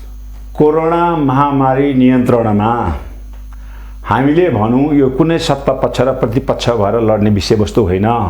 यो सिङ्गो नेपालका राजनीतिक दलहरूको एउटा संयन्त्र निर्माण गरेर सबै प्रतिबद्ध भएर चाहिँ यो देशको महामारीको रोकथाममा कसरी लड्ने, महामारीबाट प्रताडित जनताको चाहिँ उद्धार कसरी गर्ने, महामारीलाई बाट चाहिँ फेरि भोलिपछि हाम्रो अर्थतन्त्र पर्ने प्रतिकूल असरहरूलाई कसरी न्यूनीकरण गर्ने र धराशायी भएको उद्योगहरूलाई कसरी फेरि पुनर्जीवित गराउने भन्ने कुरामा चाहिँ एउटा सर्वदलीय संयन्त्र बनाएर गरौँ भन्दाखेरि यो सरकार महामारीको नाउँमा जनताको स्वास्थ्य परीक्षण को लागि जुन सामग्री खरिद गर्छ त्यही नै यसले आफ्नो पहिलो गल्ती सुरु गर्यो। त्यहाँ 70 करोडको नीतिगत भ्रष्टाचार गर्यो भनेर त लेखा समितिले उस गर्छ। त्यसपछि सेनालाई प्रयोग गर्यो। सेनाबाट अहिले 10 अर्ब खर्च गर्यो कि जब यो देशमा संक्रमणको संख्या 2000 र मर्नेको संख्या 15 जना पुगेको छ। र अहिले क्वारेन्टाइनमा बसेका मान्छेहरू बलात्कृत हुने, क्वारेन्टाइनमा बसेका मान्छेहरू त्यहाँ मच्छरले टोकेर भाग्ने अवस्थामा सरकारले 10 अर्ब कुन ठाउँमा खर्च गर्यो भनेर अहिले नेपालका चाहिँ न्यायप्रेमी युवाहरू सडकमा आन्दोलन गरिरहेछ। त्यसकारणले यो सरकारको पहिलो कदम कोरोना भाइरस नियन्त्रणको नाममा जुन प्रकारको आर्थिक अनियमित र भ्रष्टाचार गर्यो त्यसको उसको पहिलो गल्ती त्यो। दोस्रो गल्ती यो कोरोना महामारीसँग लडिरहेका देशहरू, विकसोन्मुख देशहरू, विकसित देशहरूको हामीले अलिकति सिको गर्नुपर्ने। यो सरकारले कमसेकम परीक्षणको दायरा बढाउनु पर्थ्यो। परीक्षणको दायरा नबढाउने अनि चाहिँ मान्छेहरूलाई चाहिँ सीमामा रोक्ने, जहाँको त्यही मान्छे रोकेर मान्छे भोकले कोरोनाले भन्दा बढी मान्छे यो भोकमारीले गर्दा मान्छे मर्यो। किन भन्दाखेरि सरकारसँग त्यो परीक्षण गर्ने विधि भएन। जुनहरू सीमामा नेपालीहरू आएका थिए त्यसको स्वास्थ्य परीक्षण गरेर उनीहरूसँग कोरोना भएको नभएको यकिन गरेर नभएका जतिलाई चाहिँ नै स्वतः आफ्नो चाहिँ के सेल्फ क्वारेन्टाइन घरमा जाने, त्यहाँको जाने स्थानीय सरकारलाई जिम्मामा जो थियो उसलाई चाहिँ सरकारले तय गरेको क्वारेन्टाइन आइसोलेसन वार्डमा राखेर उपचार गरेर घर फर्काइदिएको भए त यो अवस्था आउने थिएन नि त। तर के गर्यो भन्दाखेरि त्यति बेला केपी ओलीले त 2-3 वटा भाषण त कोरोनामा दिइसक्यो सार्वजनिक सम्बोधनमा। नेपाल चाहिँ अमेरिकालाई जित्यो, हाम्रोमा चाहिँ एकजना मान्छे मरेको छैन भन्छ। अब थाहा पनि जति जति परीक्षणको दायरा बढ्दै जान्छ, सङ्क्रमणको दायरा पनि बढ्दैछ र अहिले चाहिँ मान्छे मर्ने पनि छ। त्यही कारण अब मान्छे के भन्यो भन्दाखेरि तिम्रो लकडाउनले न त सङ्क्रमण रोक्यो न मान्छेको मृत्यु दर रोक्यो भनेपछि हामीले भोकमारीले पनि मर्दैछौँ। यो लकडाउन राम्रो पक्ष थियो भन्न सकिन्छ सरकारको निर्णय। सरकारको लकडाउनलाई मैले अघि नै भने नि व्यवस्थित गर्न सकेको भए अति उत्तम उपाय थियो। तर सरकारले मैले भने बाँदरले अथवा अर्काको नक्कल, मानिसको नक्कल गर्यो भने ब्लेड चलाउन थाल्यो, गालामा चाहिँ रगत आउँछ, गाला काट्छ भने जस्तै केपी ओलीले भारतको नक्कल गर्यो अथवा अमेरिकाको नक्कल गर्यो, चीनको नक्कल गर्यो। तर उसले चाहिँ त्यो नक्कल ठिकसँगले नगर्दाखेरि केपी ओली आफै ध्वस्त भइसक्यो। अब अरू के भन्न थाल्यो, हाम्रो नेपाल अहिले पनि ठिक छ। तपाईँ बेसार खानुहोस्, मेथी खानुहोस्, होइन? त्यसै पनि चाहिँ के अरे कोरोना रोग यस्तो खालको हावादारी। एउटा प्रधानमन्त्रीले भारतबाट आउने कोरोना भाइरस एकदम भयानक, चीन र अमेरिकाबाट आउने चाहिँ यस्तो खालको अभिव्यक्ति दिने प्रधानमन्त्री अहिले आएर चाहिँ अब यो मानिसमा एउटा ऊ आइसक्यो प्रश्न चाहिँ यो हाम्रो प्रधानमन्त्री केपी ओलीको मानसिक सन्तुलन त ठिक छ? किनभने जे पाए त्यो मुखमा जे आए त्यही बराउन थाल्यो कि उसले। यो सरकार भ्रष्ट हो भन्नुहुन्छ? एकदम महामारी नियन्त्रणमा केपी ओलीको सरकार पूर्णतः असफल छ। यसमा भएका चाहिँ 10 अर्बको चाहिँ भ्रष्टाचार, यसमा भएका 70 करोडको नीतिगत भ्रष्टाचार, यसका चाहिँ जुन प्रकारको चाहिँ आर्थिक अनियमितता भएको छ, यता मान्छे भ्रष्टाचार के अरे महामारीले चाहिँ आक्रान्त भएर चाहिँ मान्छेले 5 किलो चामल खान नपाइराखेर यो देशका राष्ट्रपति र यो देशका मन्त्रीको लागि जिम र 1 करोडको कार्पेट चाहिँ किन्ने काम भएछ। यसको गरिब जनताको चाहिँ जीवनको चाहिँ उपहास भएको छ। त्यस कारण चाहिँ मैले भन्छु केपी ओलीको सरकार लकडाउन नियन्त्रण त्यसलाई सम्बोधन गर्ने पूर्ण असफल भयो। अब चिन्ता कहाँ छ भन्दाखेरि अर्काको देशमा हाम्रो नेपालमा अड्केका भुटानको एउटा चाहिँ नागरिकलाई उडाउन भुटान सरकारले के पठायो? उसको चाहिँ प्लेन चार्टर गरेर पठायो। अहिले विदेशबाट हाम्रो चाहिँ के अरे नेपालमा चाहिँ 80 करोड पठाउने रेमिटेन्स पैसा उसको पैसा चाहिँ खान मिल्ने अनि त्यो पैसा कमाउने मान्छे चाहिँ नेपाल भित्राउन नमिल्ने खालको अवधारणा यो सरकारले ल्याएको छ। तिनीहरूलाई किन चाहिँ यहाँ ल्याउन दिँदैन? अहिले त्यो ल्याउने कुरामा पनि के भयो भने अब फेरि त्यहाँ भ्रष्टाचार हो। त्यही कारण अहिले पर्यटन मन्त्रीज्यूले मेरो अन्तर्वार्ता यो सुनिराख्नु भएको छ भने तपाईँले कुनै पनि हालतमा तपाईँको के अरे विदेशमा जाने मान्छेको एउटा कल्याणकारी कोष छ, उनीहरूको पैसा कटाएर राखेको छ। जनही 1500 रुपियाँको दरले जम्मा गरेको 6 अरब रुपियाँ उनीहरूको कोष छ। त्यो कल्याण कोष चाहिँबाट कमसेकम विपन्न जो बाहिर गएर 1 पैसा पनि कमाउन सकी छैन तिनीहरूलाई निःशुल्क नेपालमा ल्याउनु पर्यो र सर्वसुलभ भएन भने नेपालको एयरलाइन्स प्रयोग गरेर पनि सर्वसुलभ ढङ्गले चाहिँ अहिले एउटा 335 डलरमा पाउने टिकटको भाडा 1 करोड पकायो। अनि यो लुट्नको लागि हो यो? के अरे पर्यटन मन्त्री लुट्ने, स्वास्थ्य मन्त्री लुट्ने, सञ्चार मन्त्री लुट्ने कोरोनाको नाममा यसरी लुटतन्त्र गर्न पाइन्छ? त्यही कारण के भन्दै हुनुहुन्छ? यो लुटेरा सरकार हो? लुटे एकदम। मैले भने यसमा त कुनै किन यत्रो युवा आज चाहिँ हातमा कलम र कपी लिएर पढ्नुपर्ने घरमा पढ्नुपर्ने युवा आक्रोशित भएर त्यसो तातो घाममा किन निस्किएको छ भने मजबुर भयो, बाध्य भयो। अलि यसैसँग मैले जोडे लकडाउन उल्लङ्घन गर्नेलाई गोलीसम्म मार्न सक्ने सरकारले एउटा निर्देशनले दियो, नीति नियमले बनायो। त्यो बीचमा लकडाउनबाट भागेका केहीजना थिए र भर्खरै कैलालीको घटना, हिजो अस्तिकै घटना, त्यहाँ संरक्षण गर्ने स्वयंसेवीदेखि लिएर स्वास्थ्यमा काम गर्ने कर्मचारी पनि यो महिला जुन क्वारेन्टाइनभित्र थिए त्यसलाई बलात्कारसम्मको लागि चाहिँ के यो बलात्कार गर्नमा जिम्मेवार अब सरकारले लिनुपर्छ जिम्मेवारी? स्वरा नै लिनुपर्छ। ती जो स्वयंसेवक छन् तीहरू पनि कुनै कुनै राजनीतिक शक्तिको आडमा ती अपराध गरेका छन्। उसलाई के आड मैले अपराध गरेँ भने भोलि मेरो चाहिँ शक्ति सङ्गठनले मलाई छुटकारा दिन्छ। नेपालमा जति पनि यो आपराधिक गतिविधि छ नि ती अपराधीहरू अधिकतम चाहिँ राजनीतिक पार्टीको संरक्षणमा हुर्केका अपराधीहरू हुन्। त्यसकारण त्यो अपराध जुन एउटा महिलामाथि एउटा अस्वस्थ होइन एउटा मानवीय संवेदनशीलको त्यो अवस्थामा जुन प्रकारको जघन्य अपराध गर्यो, यहाँ निर्मला पन्तको केस लुकाउनेदेखि लिएर अब सायद त्यो महिलाले पनि न्याय पाएन भने चाहिँ त्यो हामीलाई अनौठो मान्नु पर्दैन। त्यही कारणले राष्ट्र शक्तिको आडमा यस्ता अपराधीहरू होइन त्यो को भन्दाखेरि त्यो क्वारेन्टाइनमा रुङ्ने भनेको निश्चित त्यो पार्टीका कार्यकर्ता कुनै न कुनै पार्टीका, त्यो एमालेको होला, त्यो कम्युनिस्ट माओवादीको होला, त्यो काङ्ग्रेसका होला अथवा राप्रपाका होला। त्यस कारणले यस्तो जघन्य अपराधको नैतिक जिम्मेवारी सरकारले लिनुपर्छ। किनभने त्यहाँ देख्नुभयो नि स्कुलको फर्निचरको छेउमा एउटा झुल टाँगेर एउटा महिलालाई राख्नु कति सुरक्षित छ भन्नुहोस् न? सर्पले टोकेर मान्छे के अरे घाइते भएको छ होइन? त्यस कारणले मैले भन्छु अब अर्को केपी ओलीको असफलता कहाँ हुन्छ भने अब विदेशबाट रोजगारी नपाएर फर्किने एनआरएनको डेटा अनुसार 6 लाख चाहिँ नेपाली युवा नेपाल आउँदैछन्। 6 लाखको युवालाई केपी ओलीले कहाँ राख्छ? एउटा चाहिँ 5,000 6,000 चाहिँ भारतबाट पसेको मान्छेलाई त क्वारेन्टाइनमा राख्ने व्यवस्था छैन। 6 लाख युवालाई चाहिँ के खाना खुवाएर के रोजगारी दिएर चाहिँ केपी ओलीले चाहिँ यो देशमा पाल्छ भन्नुहोस् त? पालेन भने मैले भन्छु केपी ओलीको दरबार, केपी ओली बसेको त्यो दरबार ती युवाहरूले कालो जन्टा गैँती लिएर चाहिँ नि घेर्नेछ। यो कुरा केपी ओलीले बुझे हुन्छ। अब जुन विदेशमा काम गरिरहेका युवा छन् त्यसलाई ल्याउनको लागि सरकारले त्यो भाडा आफ्नै तिर्नुपर्नेदेखि लिएर यहाँ राख्नमा पनि घर घरमा पठाउने हामी सक्दैन भनिरहेछ। यसको निकासको लागि आङ्काजी शेर्पा बडा जनताप्रति पनि जिम्मेवार हुनुहुन्छ। समय समयमा तपाईँ जनताको पक्षमा लडिराख्नुहुन्छ। अब उनीहरू ती विदेशबाट आउने कामदारहरू सरकारले भाडा जहाँ 15,000 पर्छ 60,000सम्म लिने कुराहरू गरिरहेछ। प्लेन भाडा पनि यहाँ पनि होटलमा राख्ने, त्यहाँ पनि कमाउने होला होटलबाट केही ट्याक्सेसनहरू थपेर। के भन्नुहुन्छ यसलाई? अब के गरिदिनु? मैले भन्यो सरकारले यो विदेशबाट धेरै साथीहरूले मलाई फोन गरिसकेपछि नेपाल सरकारको परराष्ट्र मन्त्रीसँग मैले यो कुरा राखेँ। कमसेकम विदेशमा रहेका नेपालीहरूलाई जुन देशमा हाम्रा कति छन्, हाम्रो नेपालका राजदूतहरू छन् प्रत्येक ठाउँमा, राजदूत आवास र हाम्रो चाहिँ यो एनआरएन भन्ने एउटा संस्था छ, गैर नेपालीको सङ्घ संस्था, उनीहरूको रोहबरमा उनीहरूको तथ्याङ्क लिने र त्यही नै त्यहाँको सरकारसँग मिलेर उनीहरूको स्वास्थ्य परीक्षण, प्रारम्भिक स्वास्थ्य परीक्षण गर्ने। जो मान्छेमा कोरोना महामारी छैनन् उनीहरूलाई तत्काल नेपाल ल्याउने र नेपालमा ल्याइसकेपछि उनीहरूले तत्काल चाहिँ घर जान नदिने। अब यहाँ अहिले स्कुलहरू चाहिँ कलेजहरू छन् होइन, तपाईँको चाहिँ विभिन्न सरकारी भवनहरू छन्। त्यो सरकारी भवन अब इभन होटलै भन्नुहोस् होइन, होटलहरूमा चाहिँ त्यहाँ उनीहरूलाई चाहिँ 14 दिनको चाहिँ परीक्षण अवधि त्यहाँ राख्ने।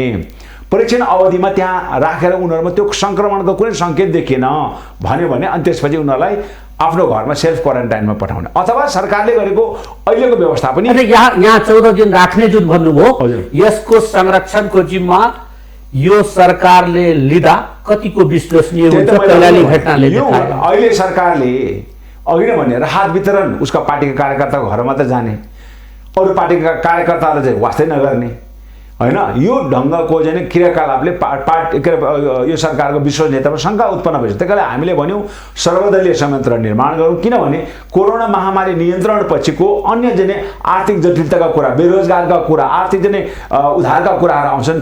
त्यो कुरामा सत्ता पक्षले मात्रै गरेर हुने कुरा होइन, प्रतिपक्ष पनि सबै सर्वदलीय चाहिँ एउटा संयन्त्र बनाऊ जसको आधारमा एउटा साझा अवधारणा बिल्ड गरौँ। किनभने यो त राष्ट्रिय सङ्कट हो। राष्ट्रिय सङ्कटको घडीमा हामीले चाहिँ आफूलाई त सत्ता पक्षमा प्रतिपक्ष भन्ने चाहिँ त्यो आरोप र प्रत्यारोपको अलिकति यसैमा मैले जान्न चाहे जिज्ञासा आम जनताको पनि, हाम्रो दर्शक यसमा विशेष जिज्ञासु पनि हुनुहुन्छ। सरकारलाई सर्वदलीय संयन्त्र बनाएर जानुहोस् तपाईहरु पनि भन्दै हुनुहुन्छ, तपाईको पार्टीले पनि आधिकारिक रूपले भन्छ, आङ्काजी शेर्पा आफै पनि भन्दै हुनुहुन्छ सामाजिक सञ्जाल मार्फत, र कांग्रेसले पनि यो कुरा माग गरेको थियो। यो सरकार त्योतिर किन सर्वदलीय संयन्त्रलाई किन स्वीकार गरिरहेछ, किन यस्तो एकलौटी ढंगले गइरहेछ जस्तो? यो सबै चीजको श्रेय उ लिन खोज्छ। हिजो उले चाहिँ एकजना मान्छे परीक्षण नहुँदा एकजना मान्छे मात्र मर्यो, अब यो सम्पूर्ण श्रेय चाहिँ ओली सरकारले पाउने भयो भन्ने कुरा हो। जस अब जस भन्दा अब जस भयो नि, भ्रष्टाचार त्यत्रो जुन 10 बलात्कार भएछ, बलात्कार भएछ, 10 अर्बको चाहिँ भ्रष्टाचारको खोज, अनि अब सायद सरकार अब चाहिँ संयन्त्र बनाउने। यो सरकारको समस्या के छ भन्नुस् न, जुन शक्तिसँग एक्लै लड्न सक्दैन त्यहाँ सर्वदलीय परिचालन गर्छ। भारतले नक्सा जारी गरे, अब के गर्ने? त्यही मुद्दातिर हामी जाँदैछौँ। सरकार कोरोना सँगको जुन युद्ध थियो, लडाई चलिरहेछ, त्यसमा कहीं न कहीं असफल देखिएछ, पूर्ण असफल देखिएछ भन्ने आङ्काजी विश्वस्त हुनुहुन्छ। यो कुरामा जोरदार ढंगले उहाँ माग पनि गर्नुहुन्छ कि सर्वदलीय संयन्त्र एउटा बनाएर सरकार जानु पर्थ्यो। शेर्पाजी, अब अहिले सबभन्दा हट केक मुद्दा अहिले निशान छाप परिवर्तन भएछ। लिपि अधुरा हाम्रो हो, 1816 को सन्धि अनुसार, चाहे त्यो विवाद सीमामा जहाँ पनि छ, सुस्ताको कुरा होस् अरु ठाउँको, हामी नेपाली बडा वीर छौं। नक्सा एकदम एकमुष्ट सबैले यसलाई स्वीकृत गरेर ल्याए, निशान छाप परिवर्तन भइसक्यो। नेपालको नक्सामा त्यो लिपियाधुराको कुना हामीले स्वीकार गरिसक्यो।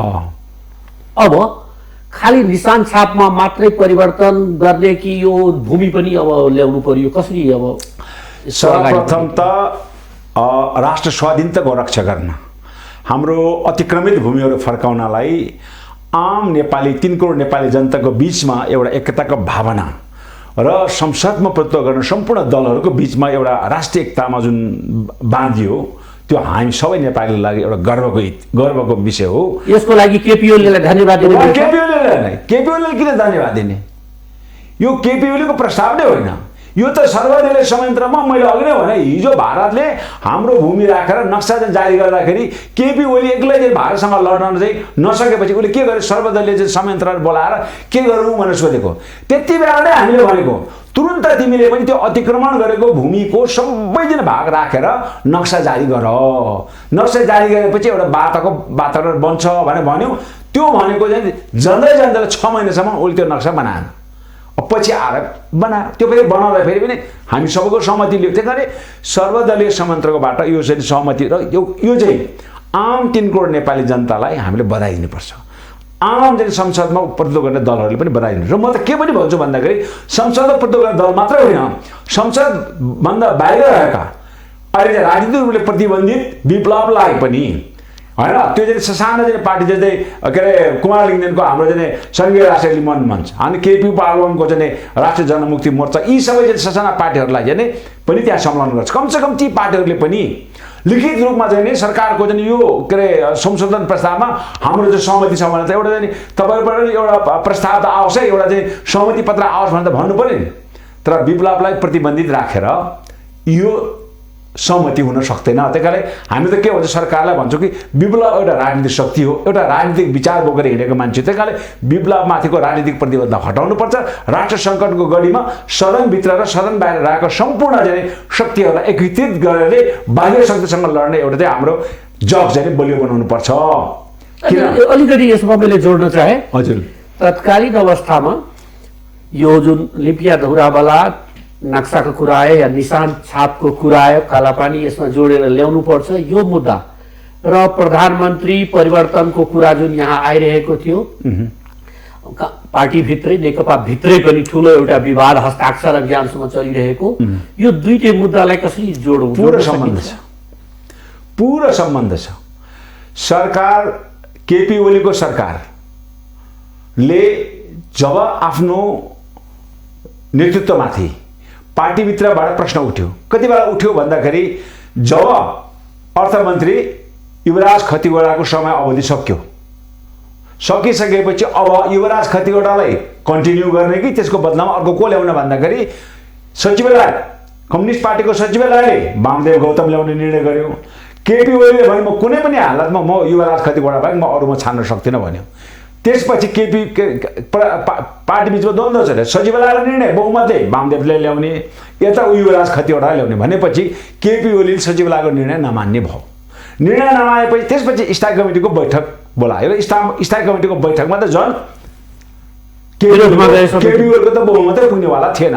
त्यसपछि केपी ओलीले के राजनीतिक खेल खेल्यो भन्दाखेरि आफ्नो पक्षमा बहुमतलाई कायम गर्न अब प्रचण्डको चाहिँ मानिने तान्न सक्ने अवस्था पनि रहेन, माधव र झलनाथको तान्न सक्ने अवस्था पनि रहेन, वामदेवको समर्थक पनि तान्न सक्ने अवस्था भनेपछि अब केपी ओलीले आफ्नो बहुमतको सङ्ख्या कहाँबाट पुर्याउने भन्दाखेरि ससाना पार्टीभित्रका माननीयहरूले चोर्ने दाउ। त्यसपछि अध्यादेश ल्यायो। त्यो अध्यादेश ल्याउँदाखेरि त सबभन्दा सशङ्कित त को भन्दाखेरि उसकै पार्टीभित्र ठुलो हङ्गामा मच्यो। रातारात चाहिँ स्थायी समितिको सचिवालयको आकस्मिक बैठक बस्यो, रातारात चाहिँ के अरे क्याबिनेट मिनिस्टर बस्यो। क्याबिनेट मिनिस्टरमा अर्काको लागि राखेको खनेको खाल्टोमा आफै पर्यो। अनि पूर्व चाहिँ माओवादी चाहिँ के अरे निकटका चाहिँ माननीय के अरे मन्त्रीहरूलाई पनि बेखबर। एकै चाहिँ यो राष्ट्रपति जस्तो चाहिँ मान्छेले यस्तो राजनीतिक रूपमा अस्थिरता पैदा गर्ने अध्यादेश त कमसेकम सबै दलसँग छलफल गरेर चाहिँ जारी गर्नु पर्ने नि। केपी ओलीको निर्देशनमा एकल निर्देशनमा राष्ट्रपतिले चाहिँ 6 घण्टा पनि अध्ययन नगरेर त्यो जारी गरिदियो। त्यसले चाहिँ एउटा राजनीतिक अस्थिरता हङ्गामा त पैदा गरिदियो। त्यसपछि त्यो हङ्गामा कहाँ भयो भन्दा उसकै पार्टीभित्र भयो। अनि त्यहाँ केपी ओलीले सचिवालयका मान्छेलाई कसरी थमथमा भन्दाखेरि यो तिमीहरूलाई होइन, यो चाहिँ नि समाजवादी पार्टी फोल्डको लागि समाजवादी पार्टी पनि भिडियो रेकर्डहरू बाहिर ऊ भन्दा एक पार्टी एकता जारी भयो। ती विद्रोह असन्तुष्ट साथीहरूलाई मनाउने काम भयो। केपी ओलीको इच्छा पुरा भएन। अब त्यसपछि केपी ओली यो चाहिँ राष्ट्रघाती भयो। यो इन्डियाले यत्रो चाहिँ नक्सा जारी गर्दा किन यसले चाहिँ प्रतिवाद गरेन, यो चाहिँ राष्ट्रघाती भयो यो केपी ओली। योले चाहिँ राष्ट्रको चाहिँ संरक्षण गर्न सकेन भन्ने चाहिँ कुरा उठेपछि अब पार्टीभित्रको त्यो आरोपलाई निस्तेज पार्नका लागि यो नक्साको परिपञ्च लग्यो। र नक्सामा पनि भन्छ उसले जेसुकैलाई रायोस् हामी नेपाली र आम जनता पार्टीले सही कुरा हो, राष्ट्रिय स्वाधीनता र अतिक्रमित भूमि फर्काउने एउटा चाहिँ कानुनी आधार हो भने हामीले आँखा चिम्लेर उनीहरूलाई चिन्ता थियो।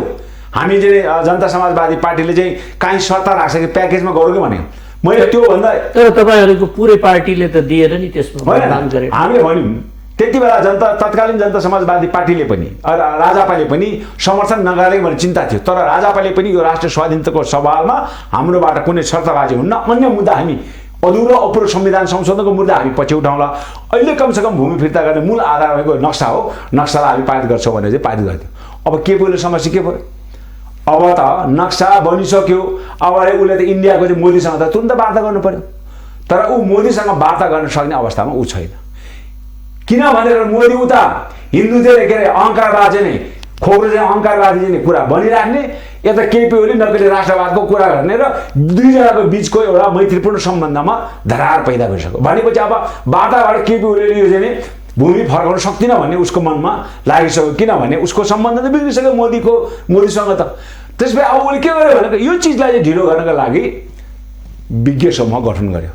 हामीले भन्यो विज्ञ समूह त हिजो के नक्सा तयारी गर्नुभन्दा अगाडि विज्ञ समूह हुनु पर्थ्यो, अनि त्यसले दिएको चाहिँ प्रमाणको आधारमा नक्सा चाहिँ हामीले संशोधन गर्नु पर्थ्यो। अब अहिले विज्ञ समूह गठन गरे, हामीले नक्सा पास गरिसक्यौँ। भोलि विज्ञ समूहले तपाईँले बनाएको नक्साको प्रमाण पुग्दैन भन्यो भने के फेरि त्यो नक्सा फेरि फर्काउने? अलिकति मैले यहाँ जोड्न चाहे, तपाईँले भनिराखेको कुरा एकदम राम्रो होला। हजुर, तर तपाईँको पार्टी राष्ट्रवादी छ, यसमा कुनै द्विमत छैन। तपाईँको पार्टीको अध्यक्ष उपेन्द्र यादवजी बडा मार्मिक एउटा भाषण दिनुभयो संसद भवनभित्र। त्यस्तै गरेर तपाईँको अर्को वरिष्ठ नेता राजेन्द्र महतोजी पनि मधेसी पनि राष्ट्रवादी हो। यो देशमा मधेसीहरू कालो अनुहारहरू पटक पटक अग्नि परीक्षा दिनुपर्ने अवस्था आउँछ कि हामी पनि राष्ट्रवादी हौँ। त्यो परीक्षा उहाँ पास गर्नुभयो होला। तर तपाईँहरूको संसद सरिता गिरीले फरक मत समेत एउटा दर्ता गराउनु भयो, त्यो अस्वीकृत भयो होला, त्यो अर्को पक्ष होला। तर उहाँ मतदान गर्नु भएन, उहाँ त्यसलाई बहिष्कार गरेर जानुभयो मतदानलाई। यो कुरालाई कसरी तपाईँ अब डिफेन्स गर्नु? संसदमा एउटा राष्ट्रिय भावनाले ओतप्रोत यो विधेयक संशोधन भइराखेको बेलामा हस्ताक्षर नगरेर बहिष्कार गर्ने सरिता गिरी मात्र होइनन्, एमालेका माननीय छन्, काङ्ग्रेसका माननीय छन् र अन्य दलका माननीय छन्।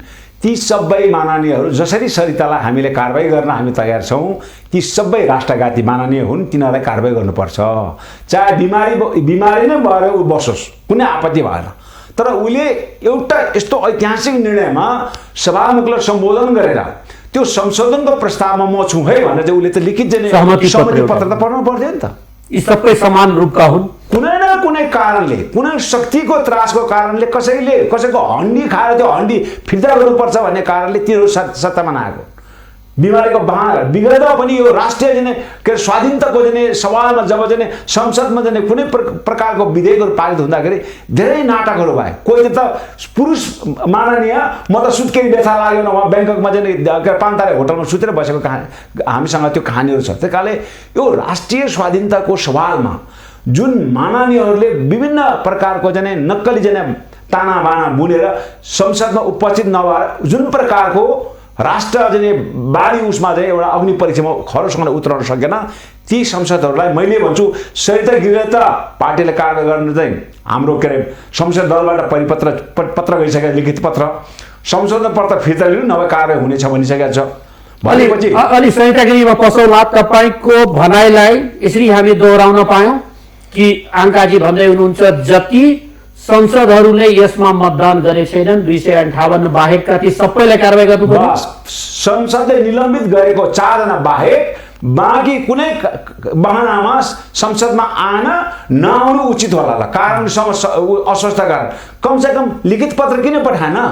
विगतको प्रचलन छ, सरकार गठन विघटनमा आफ्नो अभिमत चाहिँ लिखित संसदमा चाहिँ यो उसमा पक्षमा छु भने लेख्ने संसदीय व्यवस्था छ।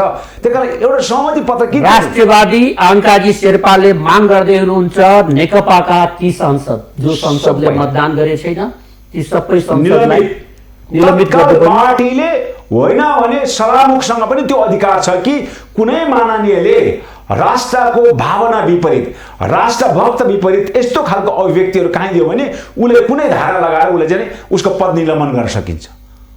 त्यो भनेको त के अरे सार्वजनिक मुद्दामा फसेका न्यायाधीशलाई जसरी के अरे मानेर जसरी निलम्बन गर्छ त्यो त सिधै देख्यो नि त। त्यही कारण त्यहाँ सरिता गिरी मात्र होइनन्, सरिता गिरी चरित्र भएका धेरै पात्र छन्। हरिबोल गजरेलले पनि सबलाई मैले भने कुनै मैले भने नि जो मान्छे आएनन्, जसले सहमति पत्र पनि पठाउने सम्मान पनि प्रयास गरेनन्, ती सबै राष्ट्रघाती हुन्। तिनीहरूलाई एउटै किताबमा हालिनुपर्छ। तिनीहरूलाई पार्टीगत रूपमा चाहिँ पार्टीले नै उसलाई निलम्बन गर्नुपर्छ। पार्टीले कहीँ निलम्बन गर्न हिचकिचाउँछन् भने पार्टीको पनि समस्या हल गर्नको लागि सभामुखले संविधानमा उल्लेख भएको धारा प्रयोग गरेर तिनीहरूलाई यो पदबाट हटाउनुपर्छ। तर सरिता गिरीको त भनाइ एउटा थियो नि यो सन्दर्भमा, उहाँले जुन दर्ता गराउनु भएको थियो उहाँले त प्रष्ट रूपले भन्दै हुनुहुन्छ मैले गलत संशोधन दर्ता गराएको थिएँ र मैले प्रमाणको कुरा गरेको थिएँ। सरकार त गलत गरेछ भने स्वीकार गर्नुहुन्छ नि कि पहिले विज्ञ समिति बनाउनु पर्ने थियो यहाँले जसरी भन्नुभयो, त्यसपछि त्यो नक्साको प्रमाणहरू खोजेर अनि मात्रै निशानछाप या नक्सा परिवर्तन गर्नु पर्थ्यो। त्यो कुरामा त सरिता गिरी सही देखिन्छ नि। सरिता गिरीको सदनमा एकल जातीय भाषाको अधिकार एकल अधिकारलाई समाप्त गरेर बहुभाषिक नीति लागू गर्नुपर्छ, त्यो ठिक। उसले विभिन्न सञ्चार माध्यममा बोलेको यो देशका पहाडे ब्राह्मण शासकले देश बेच्ने अनि त्यसको आरोप चाहिँ मधेसी र जनजातिले भोग्नु पर्ने, त्यो पनि ठिक। अब सरिता गिरीले बेटी कहाँ काम गर्यो भनेको पार्टी पद्धतिमा सिङ्गो पार्टीको बैठकले निर्णय गरेको निर्णयलाई उसको संशोधन प्रस्ताव प्रमाण नपुगेको जिक्रका कुराहरू अहिले नराख्नुस्, फिर्ता लिनुहोस् भनेपछि उसले फिर्ता लिनुपर्छ पर्दैन। ऊ पार्टीको कार्यकर्ता हो भने पनि त्यो फिर्ता लिनु पर्यो। ऊ पार्टीको कार्यकर्ता बाहेक अरू कुनै शक्तिको कार्यकर्ता हो भने उसले त त्यहाँ त केही कुरो देखा भनेपछि त अर्थात् व्हिप जारी गर्ने बित्तिकै कुनै पनि संसदले व्हिप मानेन भने उसलाई निष्कासन हुन्छ पार्टीभित्र। राजनीतिक संगठनमा पार्टीको व्हिप र निर्देशन उल्लङ्घन गर्ने यथेष्ट आधार हुनुपर्छ। त्यो आधार छैन भने त्यो चाहिँ सार्वजनिक उसमा भने मान्छे काटेको बराबर हो, त्यो मान्छे काटेको बराबरको अपराध हो।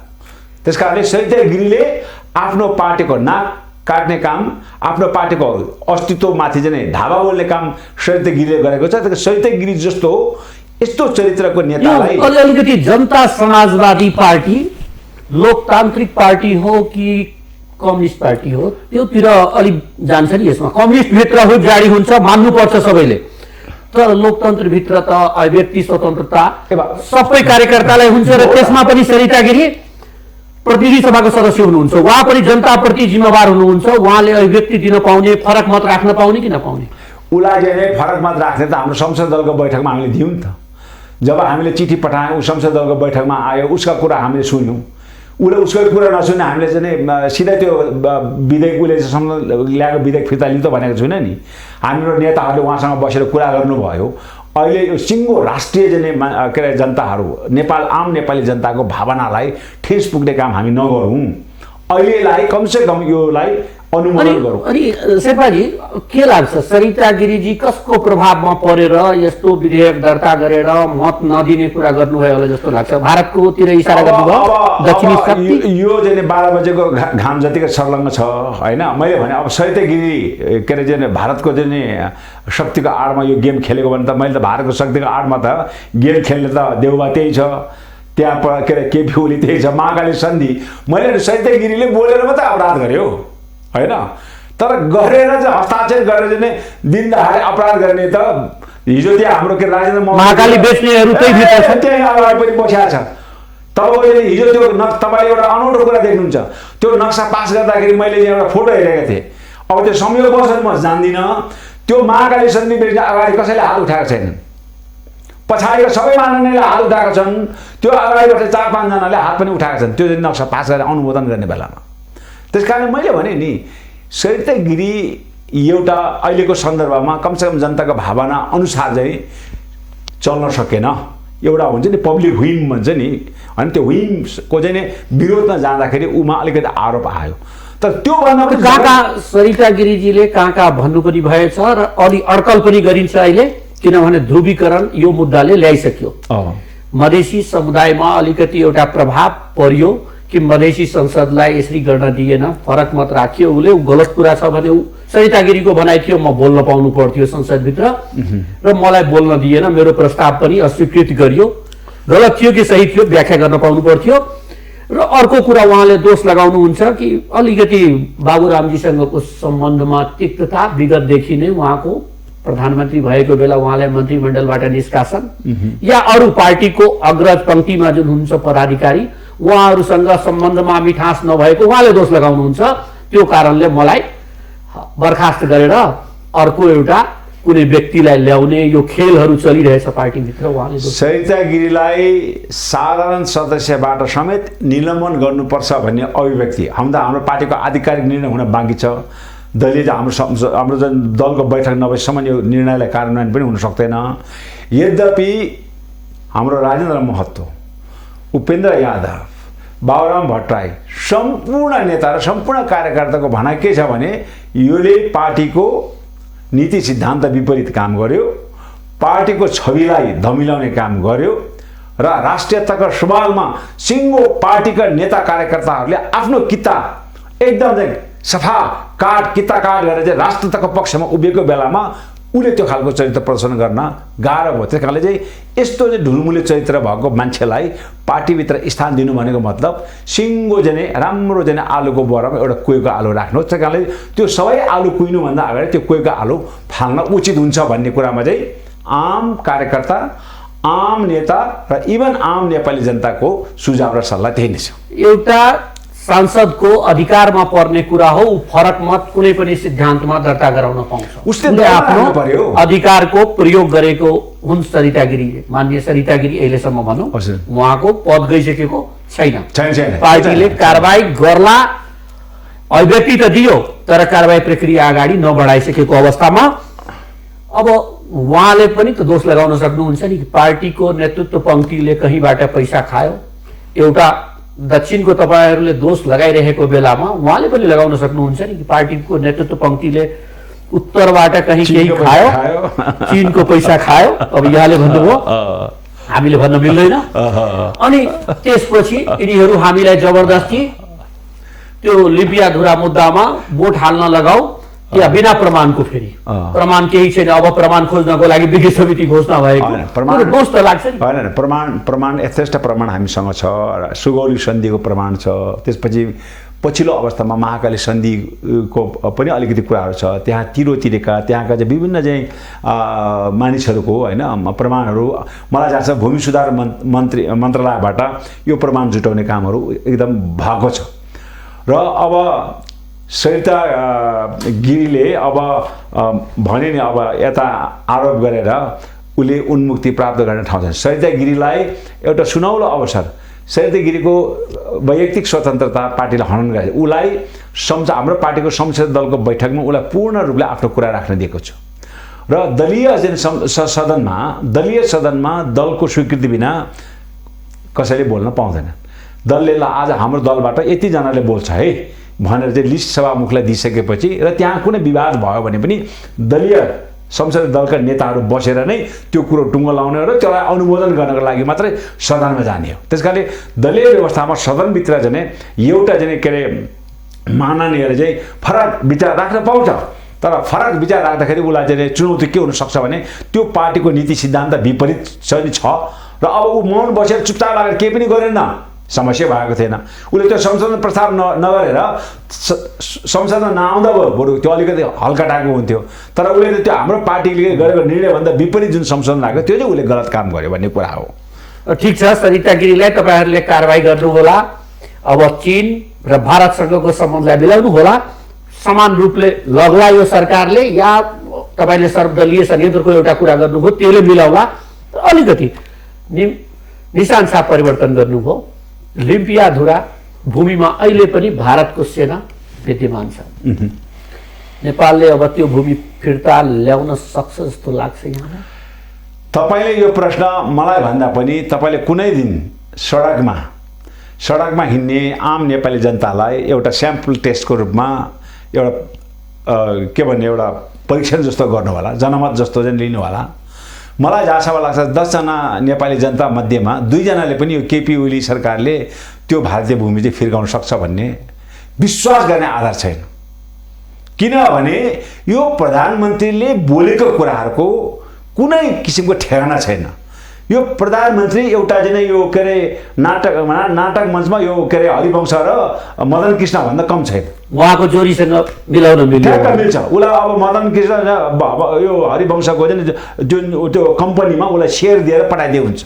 किनभने मान्छे हँसाउने मदन कृष्ण र हरिवंशलाई भन्दा पनि बढी यसले यहाँ हँसाउने भइसक्यो। हिजो रेल ल्याउँछु भनेको हो कि रेल कहाँ छ? 2 वर्षभित्र रेल आन भने म पदबाट राजीनामा दिन्छु भन्ने मान्छे के गरेछ? हिजो के अरे यो देशमा चाहिँ यो पानी जहाज ल्याउँछु भन्ने पानी जहाज सुन्नुहोस्, आम नेपाली जनताले ताली ठोकेको थियो। ल तपाईँले ग्यासको लागि लाइन लाग्नु पर्दैन, हामी ग्यास घर घरमा पाइपबाट पठाउँछौँ, सर्ट चाहिँ खोल्ने पक्क पठाउने मिटर हेरेर पैसा दिने, जहाज चलाउँछौँ भयो भन्नुहोस् न। त्यस कारणले अब आउने कुनै व्यक्तिमाथि विश्वासको आधार भनेको के हो भन्दाखेरि उसले विगतमा बोलेका कति कुराहरू परिपूर्ति गरे त। उसले बोलेका 10 मा चाहिँ 7 मात्रै 6 मात्रै पनि उसले सम्बोधन गरेको भए उसलाई विश्वास गर्ने आधार थियो। अनि यस्तो हावादारी गफ गर्ने अब अहिले उसको सामाजिक सञ्जालमा भाइरल भएको छ। ऊ के भन्छ? मैले कहाँ भ्रष्टाचार गरेँ, मेरो सबै सम्पत्ति मैले राष्ट्रलाई चढाइसकेँ, मैले यो प्रधानमन्त्री हुँदाखेरि खाने तलबले म बाँचिराखेको छु, प्रधानमन्त्री पद खाएपछि ऊ वृद्धावस्थामा बाँच्छु पत्याउँछ कसैले? यस्तो हावादारी निराधार जनतालाई पनि विश्वास हुनु पर्यो नि। ठिक छ, यो प्रधानमन्त्रीले सक्ला नसक्ला त्यो त परीक्षणको विषय आउन सक्छ। हाम्रो सम्माननीय प्रधानमन्त्रीजी हुन अब यदि तपाईहरूलाई भूमि फिर्ता ल्याउनको लागि एउटा प्रस्ताव, आङ्काजी शेर्पा बडा ठुलो सङ्घर्ष गर्ने लडाका हुनुहुन्छ। तपाईँ सडक सङ्घर्षदेखि लिएर विभिन्न सङ्घर्षहरूमा अगाडि देखिनुहुन्छ, एकदम अग्रपन्थीमा हुनुहुन्छ। अहिले लिम्पुवाधुरा फिर्ता ल्याउने जिम्मेवारी प्रधानमन्त्रीको मात्रै कि आङ्काजी शेर्पाको पनि हो? हामीले भन्यौँ त ठिक छ, लिम्पुवाधुरा चाहिँ नक्सा पास गर्न हामी सर्वदलीय संयन्त्रलाई गऱ्यौँ भने अब फर्काउने पनि सबै दलको सहमति हुनु पर्यो। त्यही त सर्वदलीय चाहिँ एउटा बाटो टोली गर्नु गएर हामीले भन्यौँ त बाबा, किन केपी ओलीको त्यो परराष्ट्र मन्त्री ज्ञानले लाचार व्यक्त गर्छ, खै कतिचोटि भन्यो सुन्दैन। अनि एउटा सर्वदलीय चाहिँ बाटो टोली सर्वदलीय संयन्त्रबाट गयो। हामी शक्तिशाली छैन भने छैन, नेपाल विश्वव्यापी रूपले हामी बहादुर हौँ, ब्रेभ छौँ, लडाका छौँ, हामी विभिन्न देशमा गएर लडेछौँ। भारतको अङ्ग्रेजहरूले गरेको सैन्य दमनमा पनि हामी साथ दिएका हौँ।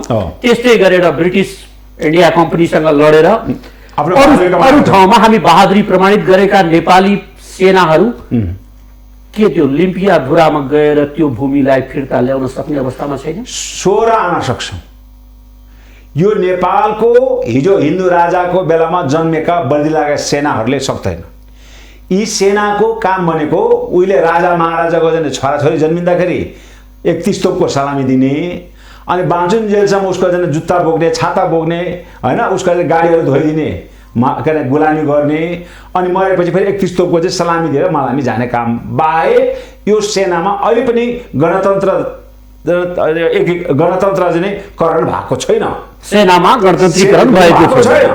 त्यस कारणले यो गणतन्त्रीकरण नभएको सेनाले उल्टो आफू त बिग्रियो, गणतन्त्रबाट स्थापित हाम्रो राष्ट्रपतिलाई श्रीपेज बिनाको महारानी बनाइसक्यो।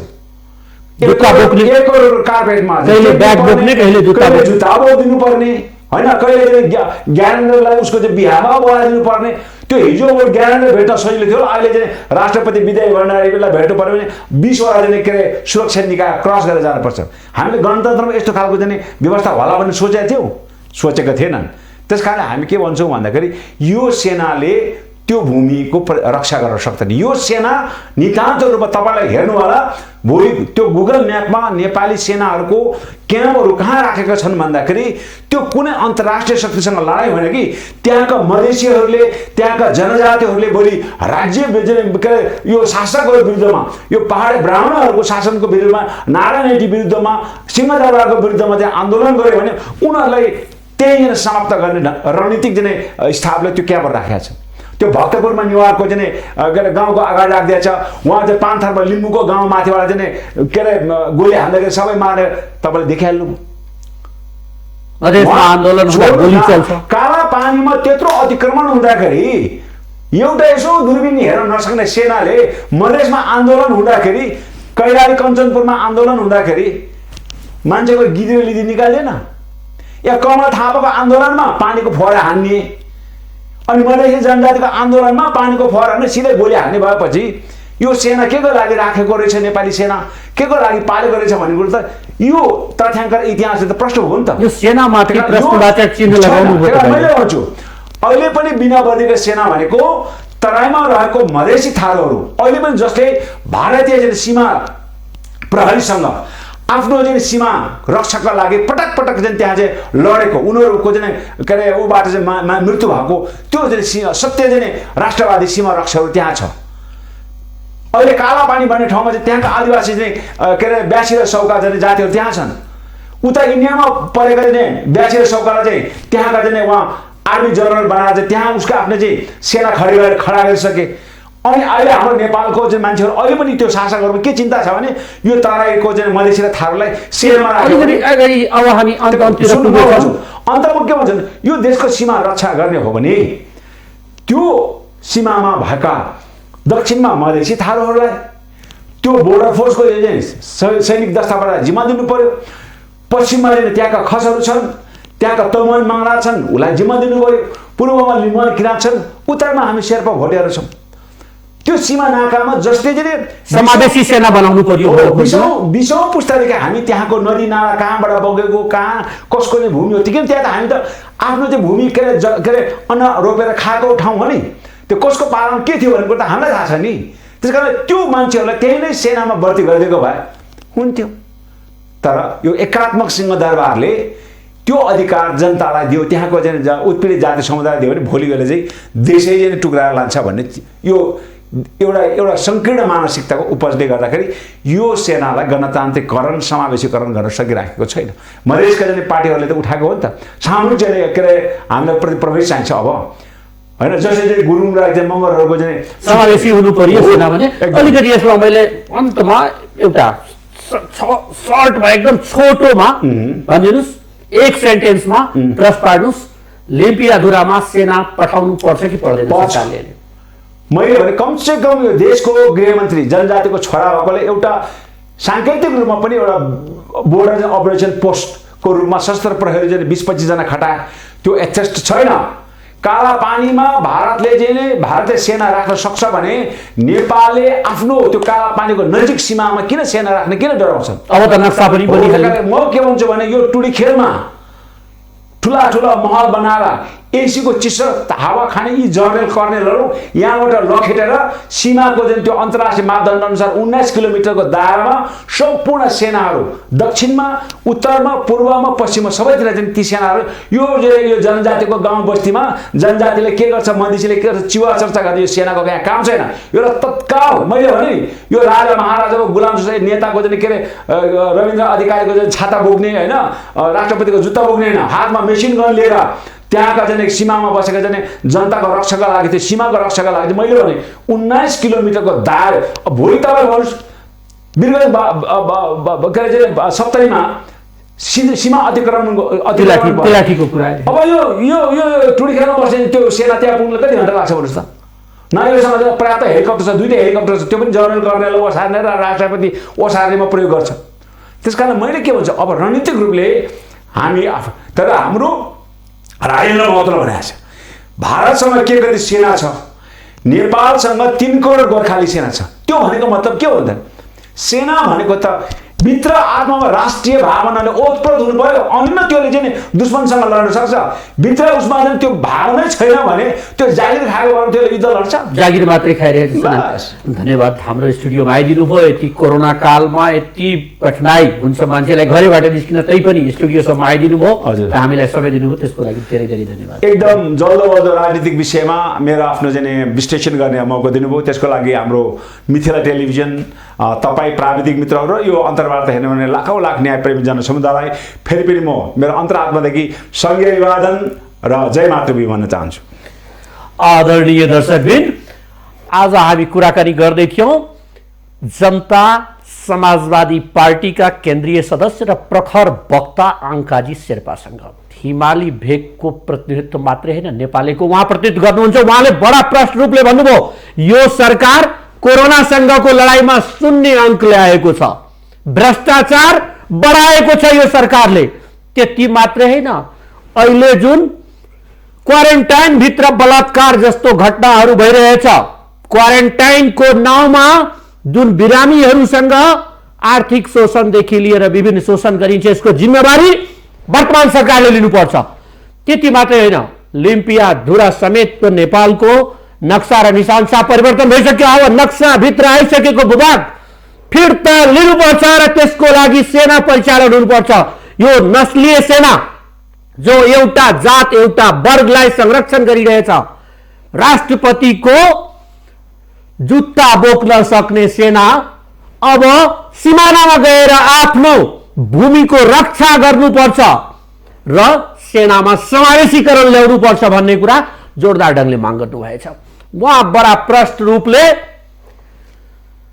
आफ्ना तर्क आफ्ना प्रस्तुति जनतामाझ राखिसक्नु भएछ। उहाँ जनप्रिय नेता पनि हुनुहुन्छ। पार्टीभित्र पदाधिकारीहरूको कुरा चलिरहेछ।